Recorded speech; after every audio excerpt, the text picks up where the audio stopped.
Judd is facing 2 charges of accomplice to vehicular homicide. He wasn't the driver.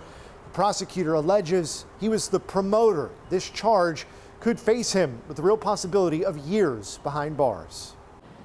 King County prosecutors setting their sights on an alleged street racing promoter they say organized an event that turned deadly. These young women would not have died that night but for the actions of this promoter. 23-year-old Kelly Acosta, 19-year-old McKenna Hustick were killed late last year when the driver of a car in this Auburn lot lost control, hitting and ultimately killing both women. This video of a Seattle event shows what's become a growing trend. Large gatherings, mostly organized on social media, where drivers push their vehicles to the limit, all within inches of people. We are holding everybody in that equation accountable.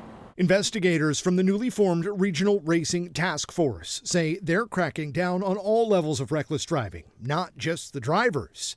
Case in point, Jarek Judd, arrested by WSP troopers Tuesday morning. Prosecutors allege he's the street racing promoter who organized that deadly event in November of 2020. It was particularly callous that right after 2 women lost their lives at this event that he continued to promote these events. Investigators say Judd used Instagram to promote his events, pointing to one conversation in particular that took place after that deadly accident. Jarek, someone just died at one of our meets, and you said you were going to lay low for a little bit.